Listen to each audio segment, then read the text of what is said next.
todos ustedes, público hermoso. Bienvenidos a su programa de Psicoterapia Áurea con Luz Helena y Mario Monge. Estamos aquí para servirles, como siempre dicen los mexicanos. Estamos para servirle, lo que se le ofrezca. Como dice primero, para servirle a usted y a Dios. ¿Cómo dicen? Eso, para servirle a usted. A Dios y a usted. Para... No, si hasta eso somos correctísimos y es una parte que la tenemos muy bien acomodada. Para servir a Dios y a usted. Así es. Su casa es mi casa. Son típicas frases mexicanas que en ningún otro país los vas a escuchar. No vamos a empezar primero sin felicitar al teacher. Teacher, hombre, que cumpleaños el teacher. Y presidente de Tu Voz Televisión. Un fuerte abrazo, un beso, un todo. Conste que no soy maricón. Al rato lo vemos por ahí, pero mi querido teacher, de veras le deseamos lo mejor desde este programa que es Psicoterapia Áurea. Le agradecemos el tiempo que nos ha hospedado aquí, gracias a usted, a nuestro buen Eliud, al mi querido Marqués, Le Marchís, que ha sido nuestro productor por un muy buen tiempo, un buen amigo, además colega, compañero, escritor. Famosísimo, hermoso, padrísimo. Entonces, pues estamos muy contentos a la altura de casi 2 años ya, ¿no? ¿Cuánto llevamos ya? No, es que ya los 2 años. Oye, por cierto, hay que ver cuándo fue que nació Psicoterapia Áurea, Marchés. A ver si nos lo investigas. Para celebrar el cumpleaños el 2 cumpleaños de la Psicoterapia Áurea. Estoy saludando aquí a nuestro buen coordinador general Eliud de Freire en Eliud, saludándolo, y nos va a tomar una foto porque siempre nos toman foto para que nos saquen en Facebook. Véanos en Facebook, por favor. Siempre salimos ahí, siempre estamos ahí, siempre estamos dándoles lo mejor de nosotros en cuanto a consejos de toda índole, desde lo espiritual hasta lo material, ¿verdad? Así es. Hoy, ¿qué tema quieres abordar? Hay muchos temas por ahí. Hay muchos temas. Ahorita necesito que me digas, si me ayudes. El miedo, ¿quieres que toque? Adelante, vamos a porque el miedo es, mira, sabes, el miedo origina celos. El miedo origina enojos. Por supuesto. El miedo origina de enfermedades todas, porque, bueno, la parálisis, sobre todo lo que te paraliza.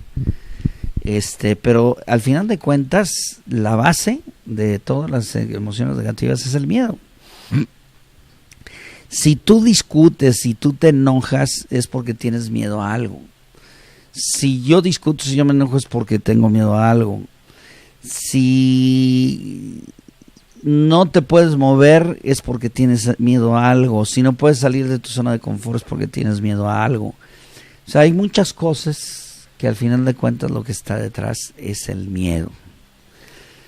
La gente que usa las emociones negativas como armas de protección, pues obviamente son gente que busca de alguna manera no sentirse vulnerable en algo, y por eso es que tiene que... se refugian tras un arma. Exactamente. Entonces, pues el miedo... Lo que pasa es que hay miedos racionales y miedos irracionales, o miedos reales y miedos que no son reales. Los miedos reales son aquellos que son reactivos, aquellos que tienen que ver con, por ejemplo, que se aparezca un león y estás frente a un león, pues lógicamente la adrenalina se te va a acelerar muchísimo. Es un animal con mucho poder, muy peligroso, superior en fuerza al ser humano, y pues obviamente pues vas a presentar un rango de miedo. Hay cosas como, por ejemplo, cuando estás tú arriba en un edificio y ves hacia abajo, pues también es un miedo muy normal. Son miedos, digamos, entre comillas, normales. Miedos que están dentro de lo real, de lo racional. Porque no volamos.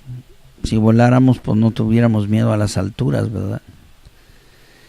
Pero hay otros miedos que sí son miedos infundados, que son miedos que están dentro de nuestra fantasía y que son creados por nosotros mismos o por una serie de programaciones que nos dieron desde pequeños.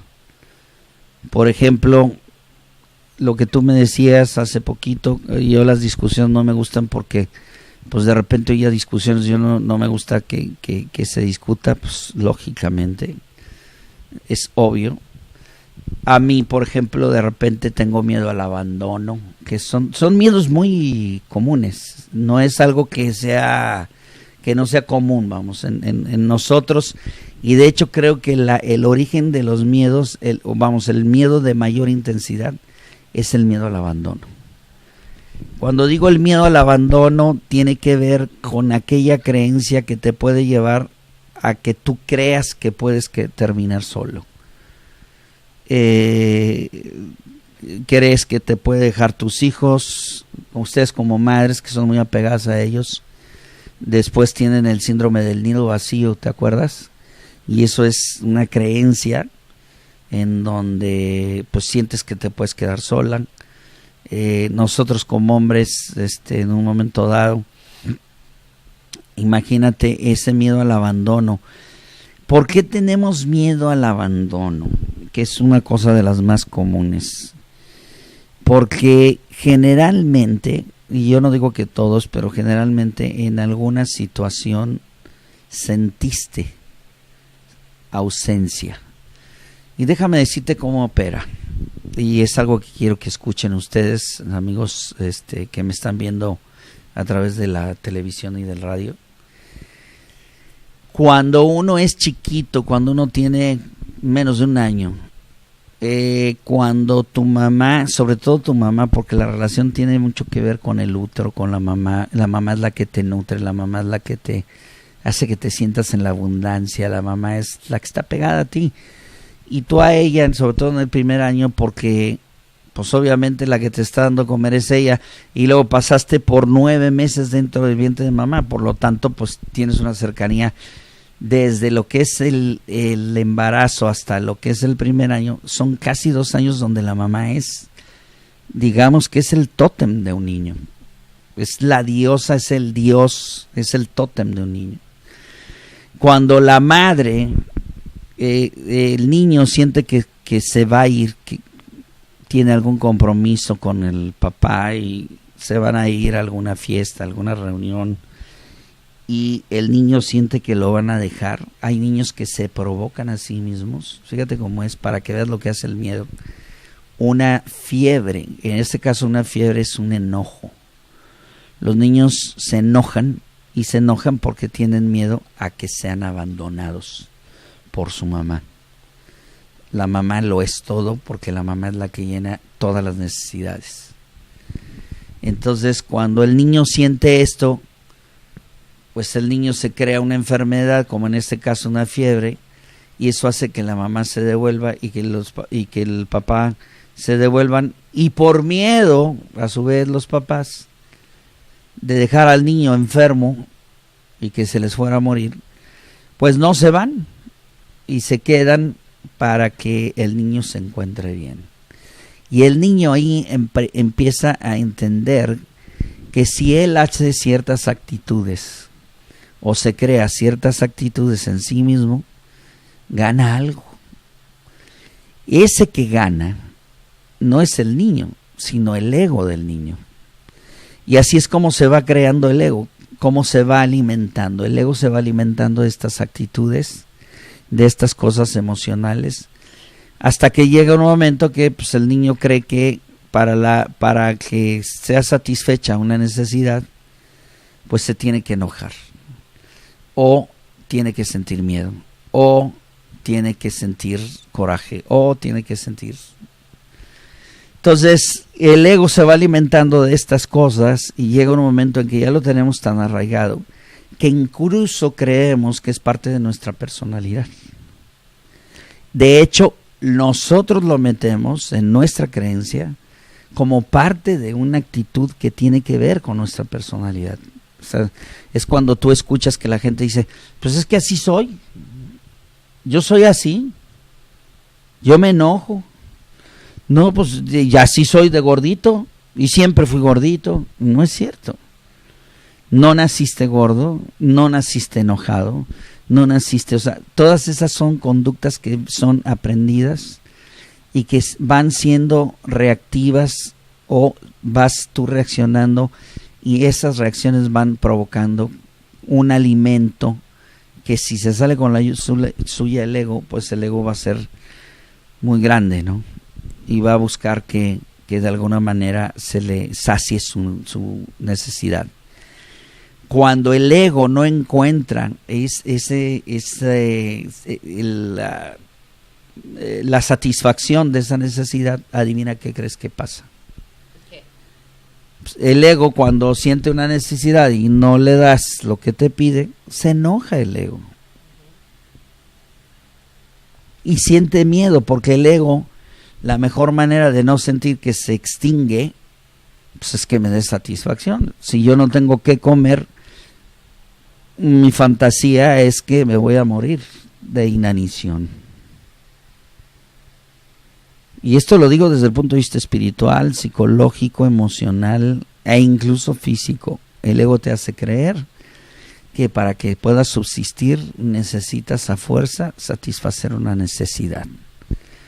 Y muchas de esas necesidades son instintuales y las ponen por delante. Cuando entonces, cuando tú pones una necesidad instintual por delante, te olvidas que quien dirige tu vida es Dios. Y las necesidades instintuales son importantes, pero siempre y cuando estén guiadas por tu conciencia. Si no están guiadas por la conciencia, terminas obviamente por miedo, por coraje, y vas a demandar fuertemente que seas satisfecho. Esto es, digamos, la dinámica del ego. Pero aparte, en la génesis del ego, y hablando del ego, el ego no nada más es uno. La gente piensa que el ego es uno, y sí, lo que sucede es que son una legión, son muchos egos. A algunos les puedes llamar rencor, otros le puedes llamar orgullo, otros le puedes llamar... Hay muchas maneras de llamarle, pero al final de cuentas se resumen en 4 emociones negativas, que son odio, resentimiento, miedo y coraje. Así de simple es.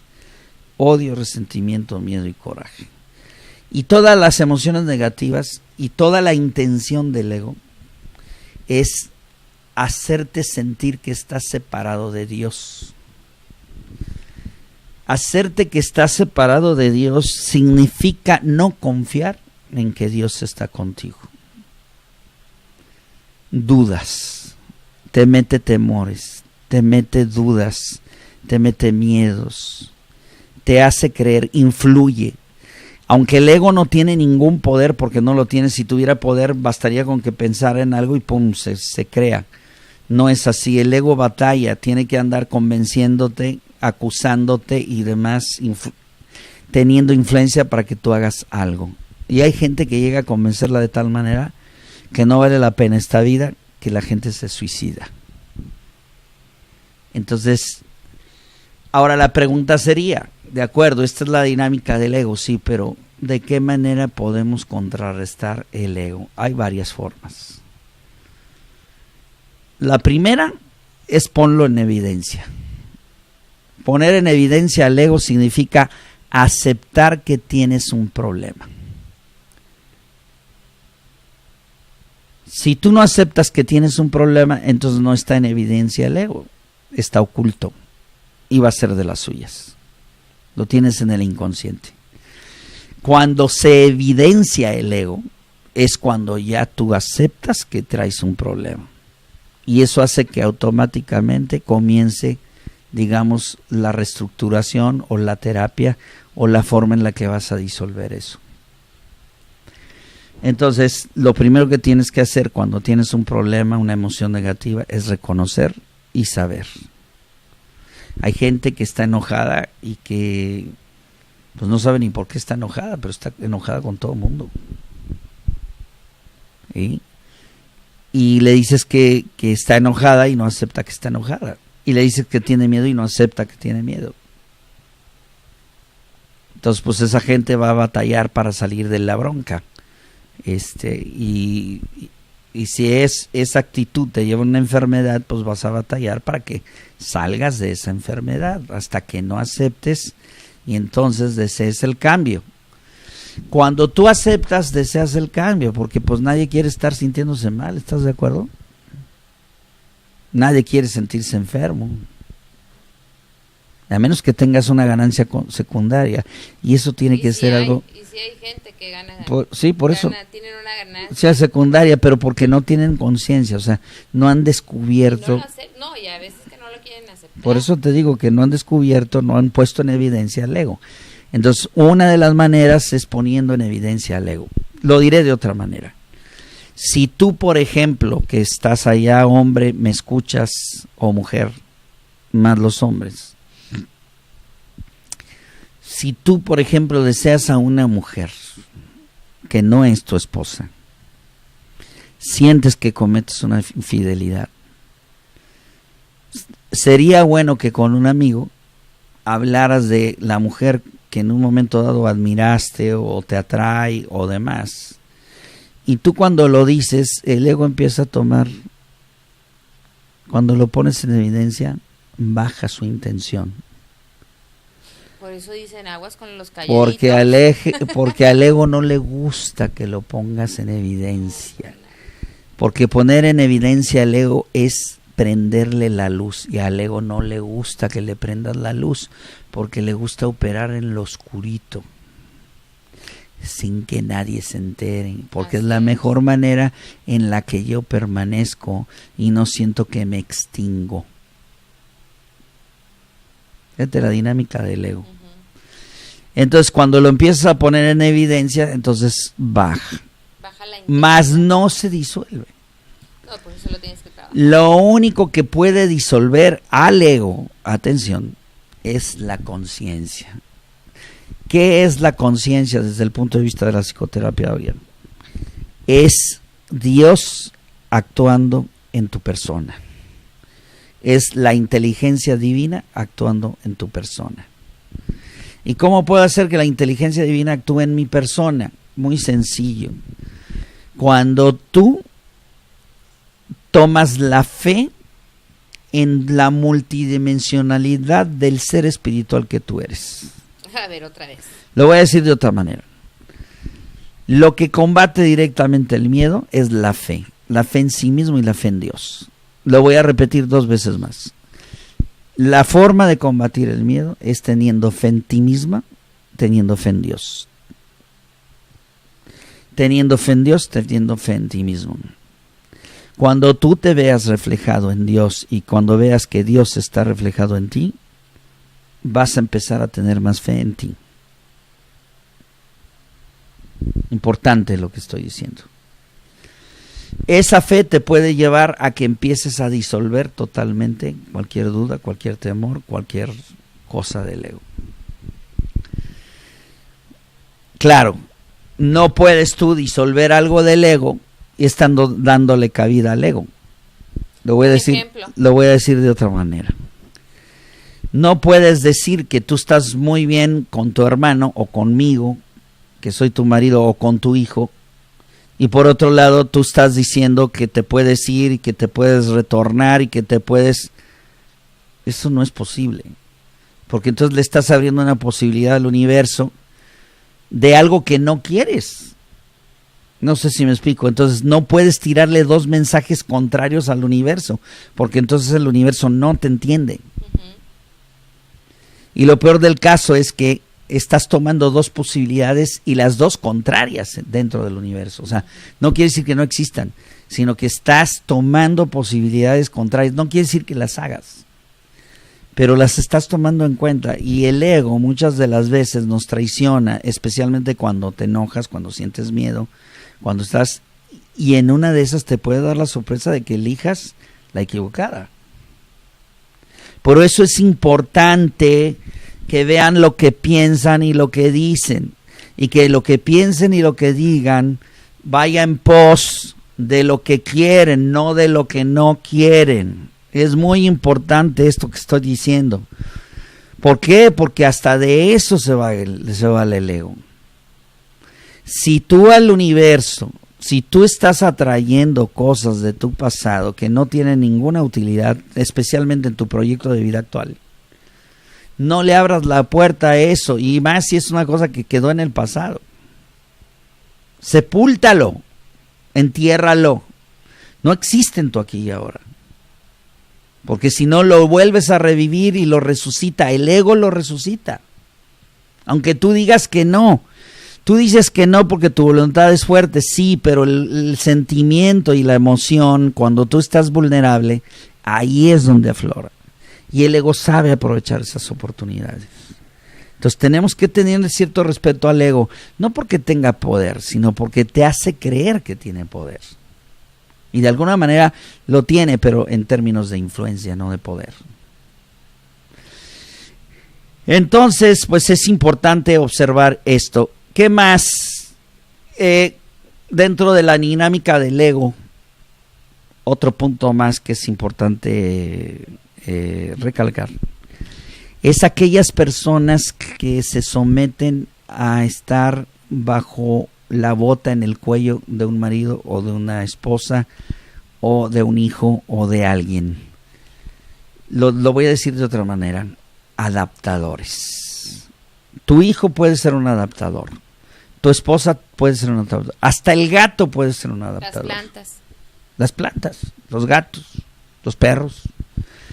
Yo conocí una amiga que no podía salir de su casa porque pues el perro necesitaba cenar y necesitaba no sé qué, y entonces no podía ir a una reunión porque pues el perro cómo lo iba a dejar. Este tipo de extremos que, las plantas, que son, te decía que no pueden ser porque yo quién va a regar las plantas, en una semana se me voy de vacaciones. Es un apego, ¿verdad? Muy fuerte, y todo tiene solución. Lo que es difícil es sacar a una persona de una adicción. Hay apegos que son adicciones. El apego a los hijos es una adicción. El apego al marido es otra adicción. El apego a tu carro es otra adicción. El apego al dinero es otra adicción. Son adicciones que son difíciles de quitar. Porque si tú traes una adicción, entonces cuando no traigas esa necesidad satisfecha, ¿sabes cómo vas a reaccionar? ¿Cómo reaccionas? Pues con frustración. Con frustración. Por ejemplo, si estuviste acostumbrada a que te dieran dinero y de repente no te lo dan, ¿qué crees que pase? Es como el niño, ¿no? Le das una paleta y luego no se la das, pues ¿qué pasa? Va a patalear. Entonces es lo mismo. Cuando llegas a formar una adicción de algo, empiezas a tener problemas. Y las adicciones provienen de apegos. Entonces tenemos que ver de qué manera nos desapegamos. La bronca es que hay gente que piensa que desapegarse es mandar al carajo algo. Es decir, no, pues a mí no me interesa. Cuando yo te digo desapegarte de tu esposa, yo no te estoy diciendo que mandes al carajo a tu esposa, o a tu hijo, o a tu abuela, o a tu mamá. No. Estoy diciendo que dejes de depender, o que dejes de ser codependiente de eso. Dejar de ser codependiente de eso significa, y esto lo voy a decir en términos de psicoterapia, Adrián, que tú vivas tu vida auténtica, única y original tal cual tú eres. El problema que tenemos los seres humanos es que vivimos repitiendo patrones o vivimos a través de las personalidades diferentes que nos van dando conforme vamos desarrollando nuestra vida. Obviamente que las personalidades que más imitamos, pues, lógicamente es la de nuestros padres, la de nuestros abuelos, la de nuestros tíos y la de nuestros hermanos. Entonces, los primeros apegos que debes de calcular en tu entorno es los de tu familia, o sea, ¿a qué estuvo apegada tu familia? ¿Tu familia estuvo muy apegada a las discusiones? ¿Tu familia estuvo muy apegada al dinero? ¿Tu familia estuvo muy apegada a que cuando había una bronca se dieran de trancazos? O sea, ¿de qué manera reaccionaban cuando había un problema? ¿Cuál era el ejemplo que me ponía papá? ¿Cuál era el ejemplo que me ponía mamá para resolver un problema? O sea, ¿cuál era la reacción que teníamos? Y ahí vienen muchas informaciones. Hay veces que el que reaccionaba no era el papá, sino el abuelo. Y el que se hizo responsable de una familia fue el abuelo, no el papá, porque el papá era medio papanatas y no se hacía responsable, ni siquiera trabajaba. Era tenido al abuelo. Entonces, todas estas consecuencias nos llevan a ¿qué? A vivir en el miedo. Y vivir en el miedo significa vivir en el apego, vivir pensando que necesitamos agarrar a alguien como tenazas para que no nos abandonen, para que no nos dejen, o para no hacernos creer que Dios nos deja de poner atención. En el fondo, lo que no queremos sentir es que nos dejan de amar. El tema del miedo, el tema del abandono, el tema de las emociones negativas es hasta qué punto no fui o no soy lo suficientemente bueno como para que en un momento dado me dejen de amar y me quede solo. Y eso baja mucho la autoestima. Entonces, para subir nuestra autoestima, haz ejercicio, porque te estás comunicando constantemente con tu centro de poder, como tú has bien dicho bien del ejercicio. Ese centro de poder es tu voluntad. La voluntad sirve ¿para qué? Para que aumente tu confianza. Aumenta tu fe en ti mismo, en tu confianza en tu cuerpo físico. Ponte de acuerdo con tu hermano, y esto es muy importante, este punto que voy a tocar. La clave para estar bien con un hermano siempre es el perdón. Y cuando digo hermano, me estoy refiriendo a tu marido, me estoy refiriendo a tus hijos, me estoy refiriendo al prójimo. ¿Quieres sentirte en paz? Pide perdón. Si no traes paz, no la vas a traer hasta que no te pidas perdón a ti misma y pidas perdón. Eso es muy importante. Y es muy valeroso el perdón. Muy valeroso. Tan valeroso como la voluntad. En ese nivel. Y yo diría que incluso a nivel espiritual, tal vez el perdón tiene todavía más cabida. Entonces, claro, también perdonar es un acto de voluntad. Es una cosa que tú eliges. Pero que para realmente disolver algo, un resentimiento, un odio, un X, pues necesitas la ayuda divina, ¿verdad?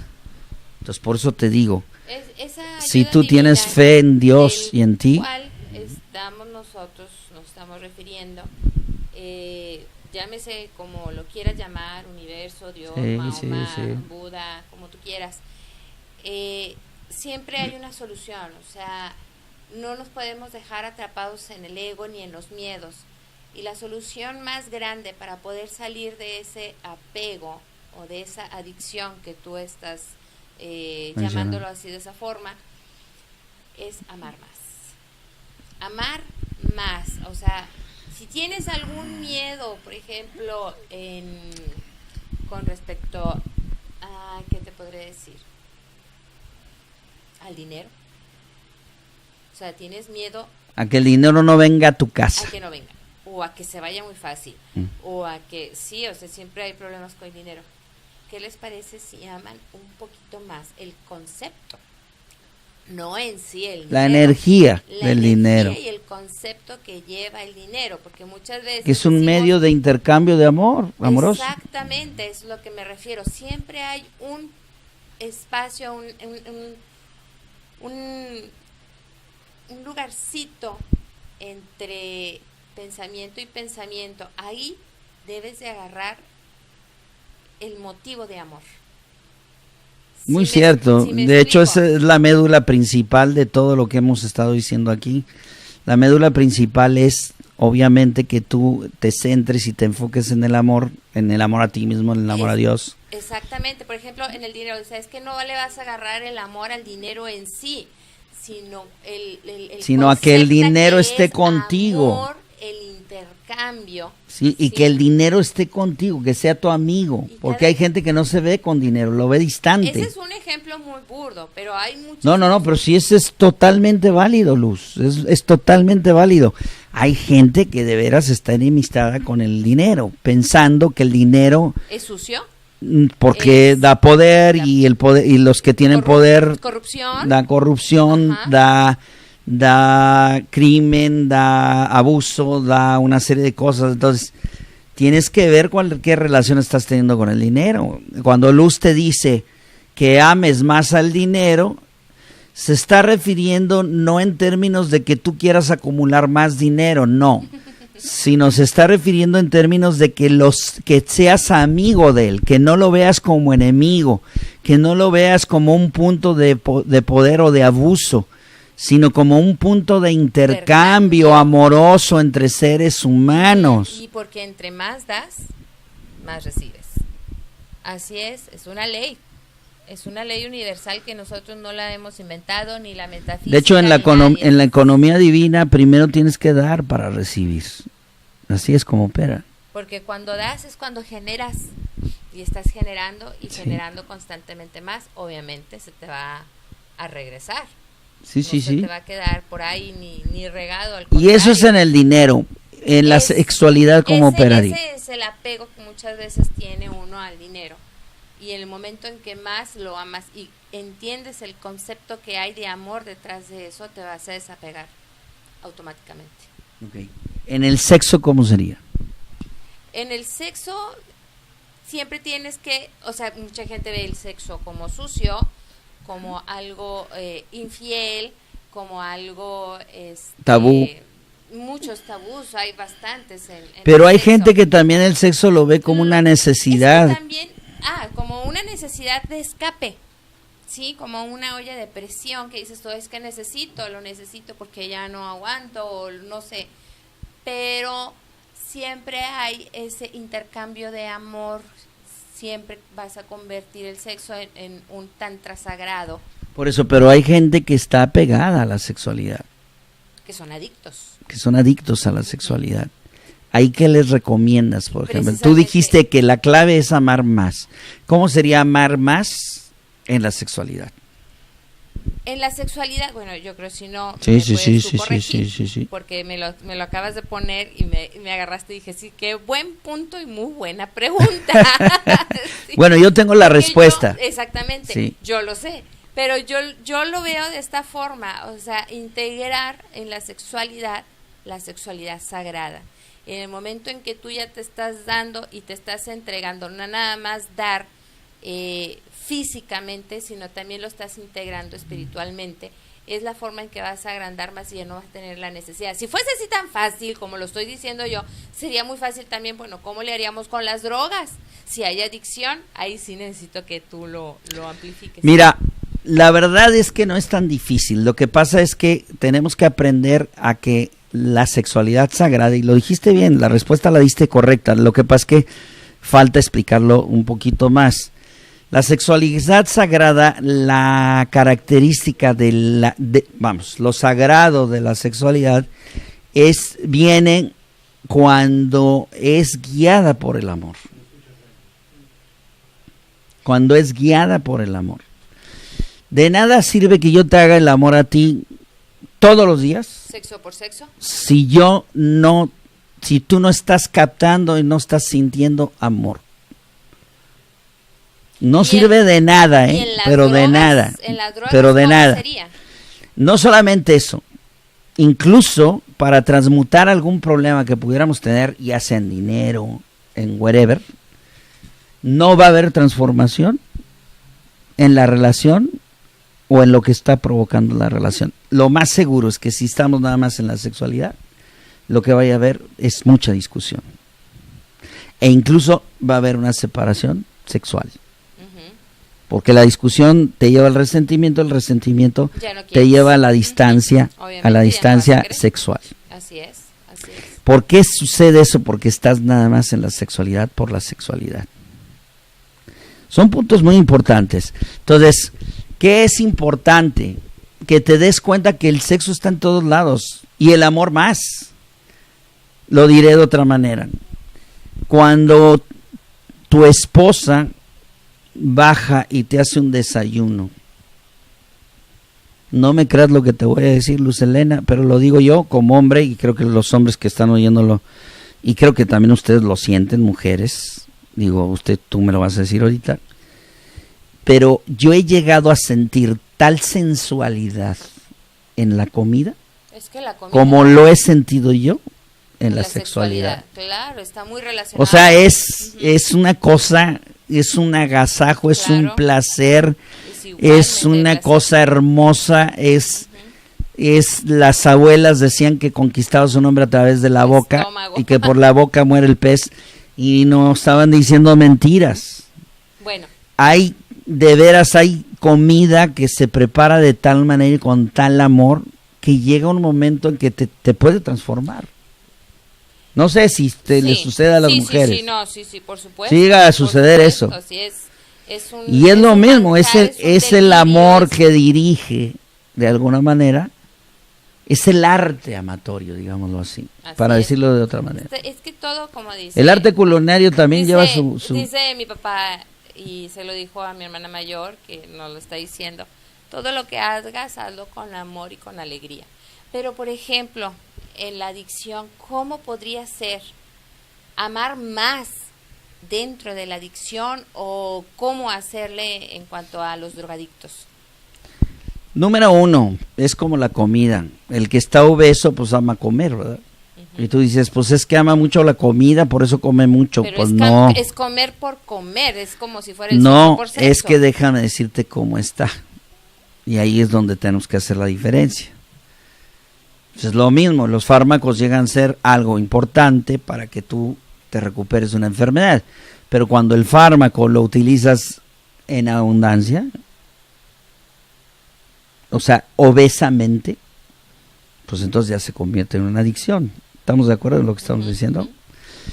¿De qué depende? Entonces, ¿cuál es el paso de una adicción a algo que no es adicción?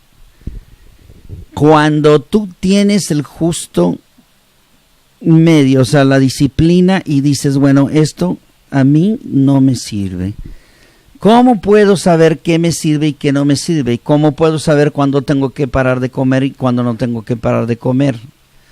No esperes a estar enfermo para saber cuándo tienes que parar. Que la mayoría hacemos eso. Nos enfermamos para nosotros sabemos que tenemos que parar.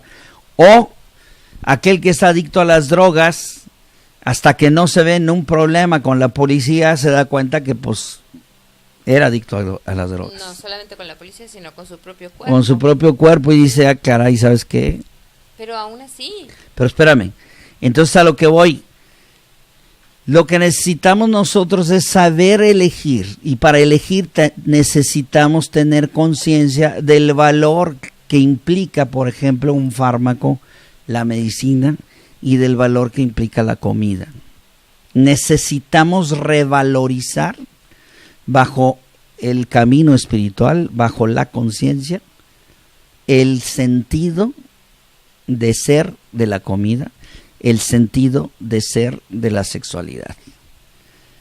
La bronca, por ejemplo, de la sexualidad es que la gente piensa que la sexualidad es una forma de pasársela bien, de entretenerse o de curarse o de desahogar algo.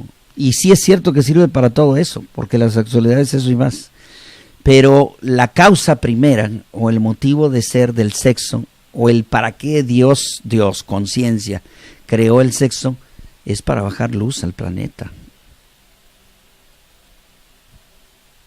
Para que tú dieras un servicio en la luz. Y no nada más te refieres a bajar luz a un ser. A un ser que nazca. A un ser y ya no, ahí. Sino al amor.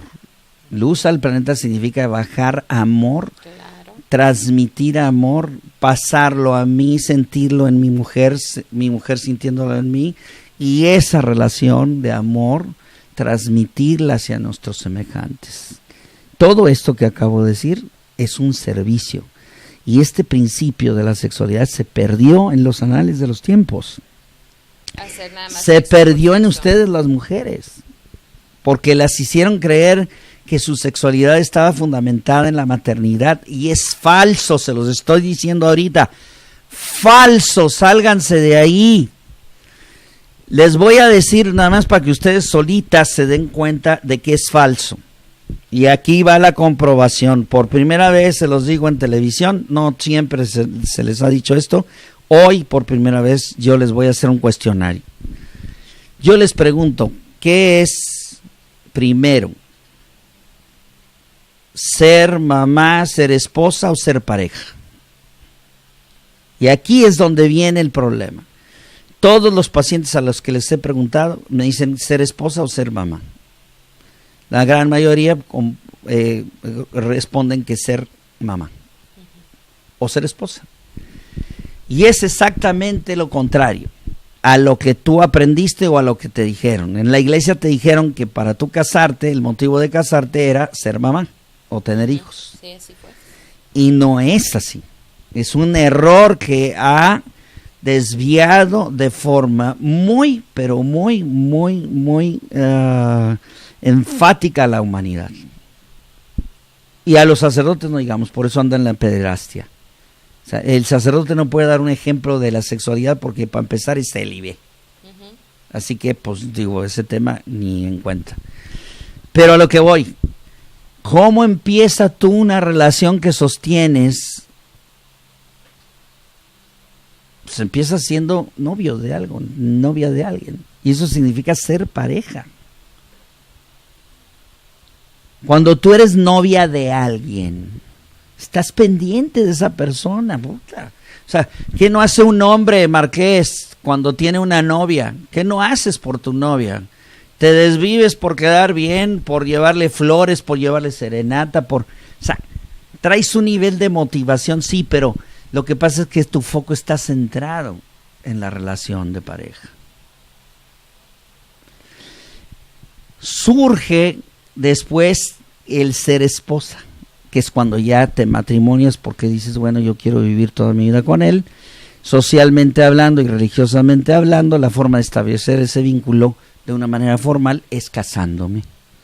Estableces el ser esposa y en el tercer orden aparece el que tú seas mamá. Pero fíjate cómo es.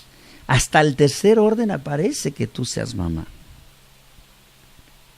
Pero no por eso tampoco va a ser el último. Entonces, a lo que yo voy es, en el orden siempre es primero tu marido, después tus hijos y después tus papás.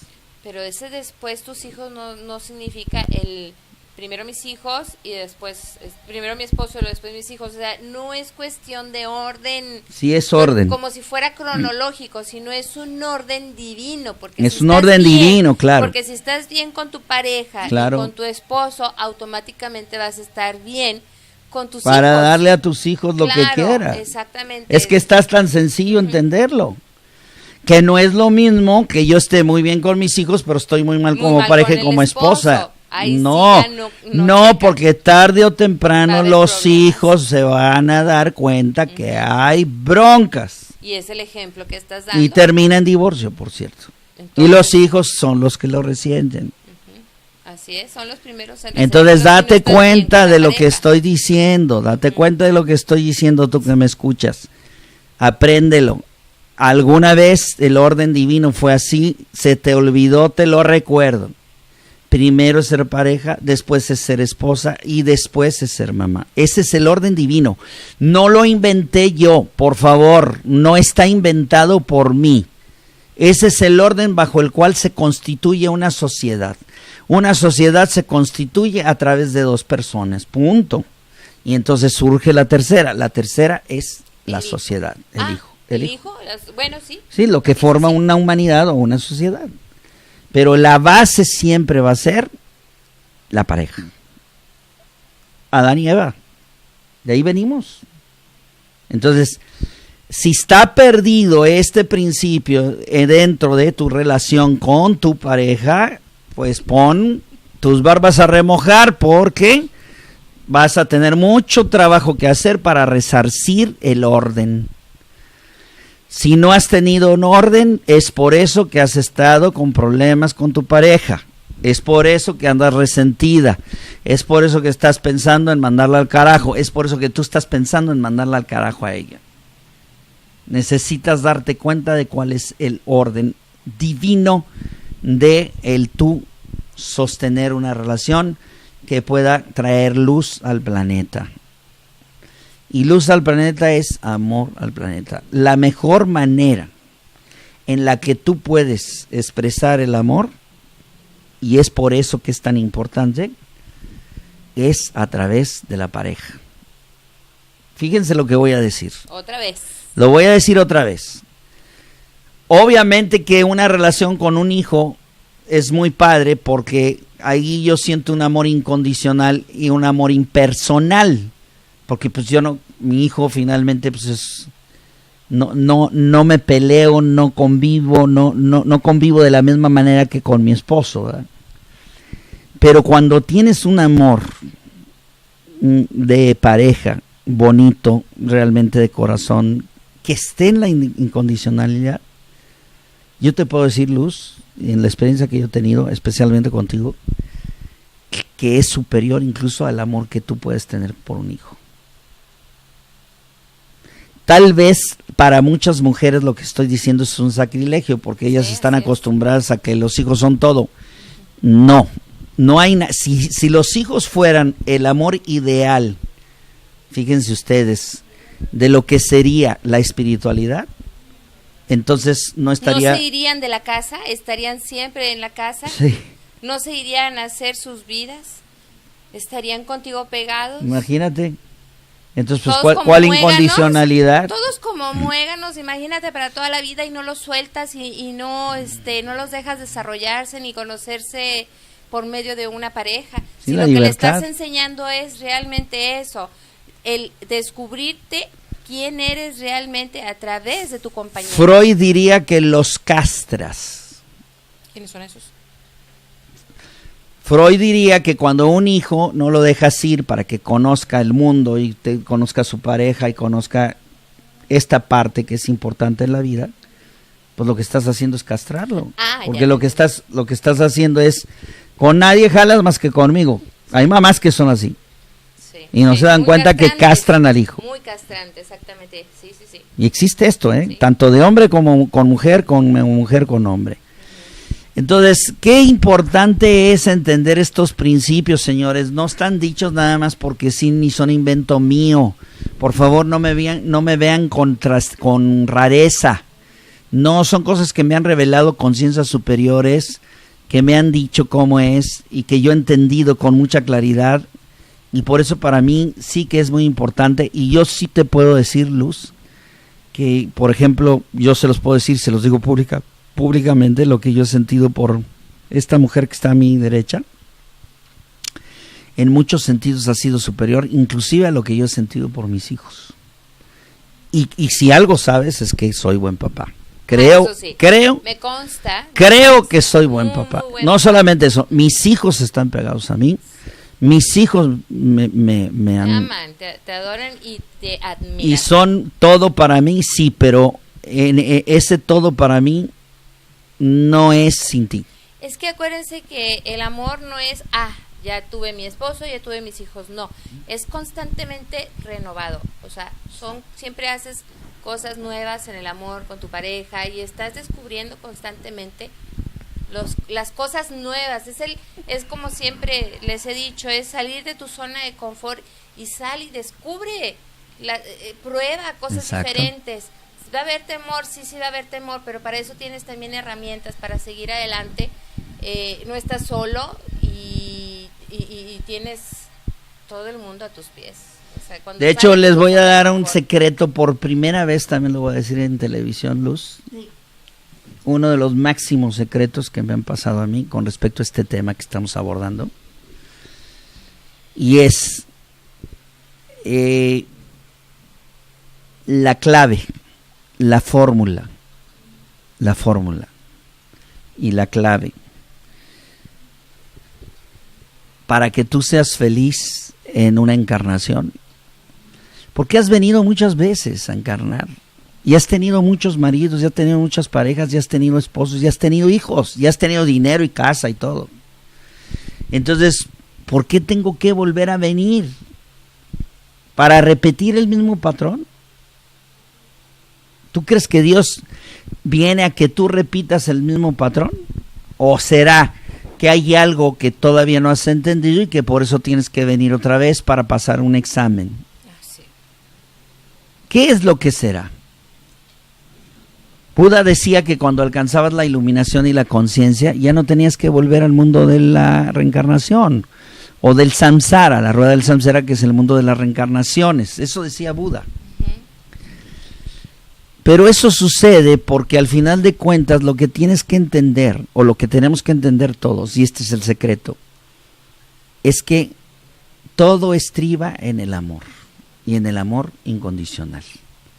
O sea, que tú puedas sentir esto que acabo yo de decir, ese amor que es muy superior, que está más allá de hijos, de todo, de aquello que te lleva a Dios, de aquello que te une a Dios, de aquello que sientes tú por tu mujer, por tu hombre, y que hace que tú en ese momento se cree un altar, una capilla, que estés en un momento íntimo, sagrado, en donde estás con Dios. Es una sensación que te lleva al todo, te lleva a la conexión con el todo. Así es. Cuando llegas a tener este tipo de experiencias, se desenvuelven habilidades y talentos dentro de ti, recuerdas vidas pasadas, empiezas a tener clarividencia, una intuición muy marcada, empieza a surgir en ti el ser superior que tú eres. Qué hermoso. El ser ascendido. Eso hay que descubrirlo y cada quien lo tiene que descubrir dentro de su corazón. Y eso yo los invito y los exhorto a que sean de esos aventureros dentro de ti mismo, dentro de te vas a interiorizar y ahí es donde te vas a aventurar. Van a salir cosas hermosas, como dices tú. Bueno, pues ya nos tenemos que ir, ya son las 6 de la tarde. Híjole, pues qué triste, ¿verdad? Pero yo creo que se nos pasó muy rápido el tiempo, Márquez. Martes nos vemos de 5 a 6 aquí en Tu Voz, su programa de Psicoterapia Áurea. Y hasta la próxima. Muchas gracias, Mario. Chao.